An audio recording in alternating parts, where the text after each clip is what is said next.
నా యొద్ద నివసించే వాళ్ళు కావాలి అని దేశమంతా నేను కనిపెడుతున్నాను లేక వెతుకుతున్నాను. నమ్మకమైన వాళ్ళు కావాలి, అది దేవుని ఉద్దేశం. అందుకే బైబిల్ అంటాడు, నమ్మకమైన వారికి దీవెనలు మెండుగా కలుగుతాయి అంట. ఎవరు నమ్మకంగా ఉంటారో వారు దీవించబడతారు, మెండైన దీవెనలు పొందుతారు. తన యొద్దే నివసించాలి. అందుకే మొదటి మాట ఉంది, నీవు నాకు ఉండాలి. సరేది, నా యొద్ద ఉండాలి, నీవు నాకు ఉండాలి. రెండవది, నాతోనే దేవుడు అంటున్నాడు, నువ్వు నాతో ఉండాలి. రెండవది, నా యొద్దే నివసించాలి. అందుకే అంటాడు, నా యొద్ద నివసించున్నట్లు దేశంలో నమ్మకస్తులైన వారిని నేను కనిపెట్టుకుంటున్నాను.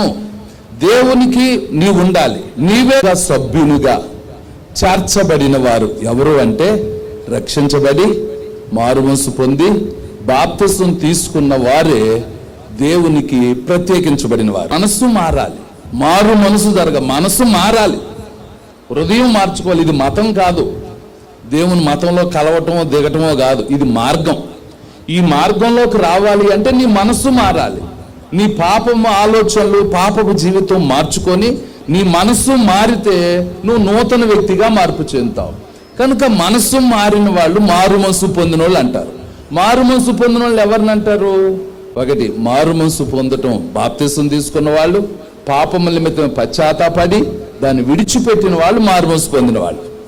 రెండవది, ప్రభువారి దగ్గర ఎప్పుడైతే మనం ఒప్పుకుంటామో ప్రభు మన పాపాలు క్షమించానని మనకు ఒక నిర్ధారణ ఇస్తాడు, లేక నిశ్చయిత ఇస్తాడు, లేదా దేవుడు మనతో మాట్లాడతాడు. అది నిశ్చయిత.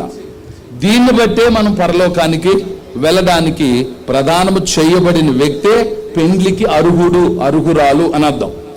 సరేరా, ఒకసారి అంట ఒక దొరగారంట తన ఇంట్లో ఉన్న ఒక కుక్కకి ఒక మంచి ట్రైనింగ్ ఇచ్చాడంట. ఎవరైనా అధికారులు తన దగ్గరికి ఎవరైనా వచ్చారనుకోండి, దానికున్న ఆ కుక్కని తను పెట్టుకున్న పేరుతో పిలిచేవాడంట. అది వచ్చేది, చక్కగా ఆయన దగ్గరికి వచ్చేది. ఆయన ఏదో మాట చెప్తే చచ్చిపోయినట్టు పడిపోయేదంట. ఏదో ఒక ట్రైనింగ్, ఆ కుక్కకి అదొక ట్రైనింగ్. సరే, ఒకరోజు కొంతమంది ఆ దొరగారి దగ్గరికి వచ్చారంట. వచ్చినప్పుడు వెంటనే తన కుక్కను పిలిచాడు. అదేం చేసిందంటే గబగబా తను పిలిచిన ఆయన దగ్గరికి వచ్చింది. వచ్చినప్పుడు దానికి ఇచ్చిన ట్రైనింగ్ను బట్టి ఏదో మాట చెప్పాడు. అది ఏమైపోయిందంటే చచ్చినట్టు పడిపోయింది. ఊపిరి బిగపట్టేసింది, చచ్చినట్టు పడిపోయింది. ఆ వచ్చిన డాక్టర్ గారు దాన్ని బాగా పరీక్ష చేసి, దొరగారు భలే ట్రైనింగ్ ఇచ్చారండి, ఊపిరైతే బిగపట్టింది కానీ తోక మాత్రం కదులుతుంది అన్నాడట. చచ్చినట్టుగా ఊపిరి బిగపట్టేసింది కానీ ఏం కదులుతుందంట? తోక మాత్రం. అలాగే ఈనాడు కూడా చాలామంది క్రైస్తవులు మారుమోసు పొందుతారు కానీ ఎక్కడో ఒక తోక జాడిస్తూ తోక కదుపుతూ ఉంటారు. అంటే నేను పాత వ్యక్తిని బ్రతికే ఉన్నా, నా ఆలోచనలు ఇంకా బతికే ఉన్నాయి, నేను ఇంకా పాపిష్టి జీవితం ఇంకా ఎక్కడో ఉంది అని తోక ఆడిస్తూ ఉంటారు. నిజమేనండి, ఈ లోకంలో నువ్వు ఎప్పుడైతే మారుమోసు పొందుతావో, ఎప్పుడైతే రక్షించబడతావో, నీ పాత జీవితం ఏమైంది? పాతి పెట్టబడింది, సమాధైపోయింది. నువ్వు తిరిగి లేచావు. నీ జీవం ఎక్కడుండాలి? క్రీస్తుతో ఉంటుంది. కనుక ఆయన అంటున్నాడు, నిత్యము నువ్వు నాకు ఉండాలి. రెండవది, నా యొద్ద నివసించాలి. అంటే నమ్మకత్వము కావాలి. ఆమేన్. దేవుని బిడ్డలుగా నమ్మకత్వం ఉందో లేదో పరీక్షించుకుందాం. ప్రేమ కలిగిన మా ప్రియ పరలోకపు తండ్రి, మీ ఘనమైన నామమును బట్టి మీకు స్తుతులు, వందనాలు చెల్లిస్తూ ఉన్నాం.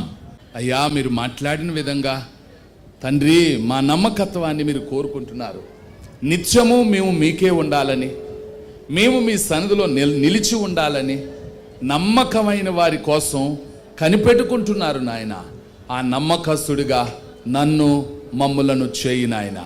ఈరోజు నన్ను నమ్ము ప్రభువా, నన్ను నమ్ము ప్రభువా, నేను నీకే ఉంటా, నీతోనే ఉంటాను అని ఎంతమంది అయితే పశ్చాత్తాపడుతూ ప్రార్థన చేస్తున్నారో అలాంటి వారిని దీవించండి. మీకే ఉండాలి, మీతోనే ఉండాలి, అలాంటి జీవితం దయచేయండి. ఈరోజు నాతో మాట్లాడావు ప్రభువా అని ఎంతమంది అయితే పశ్చాత్తాపడి ప్రార్థిస్తున్నారో వారిని అంగీకరించండి, దర్శించి దీవించి మహిమ పొందమని యేసు నామమున అడుగుచున్నాము తండ్రి. ఆమేన్.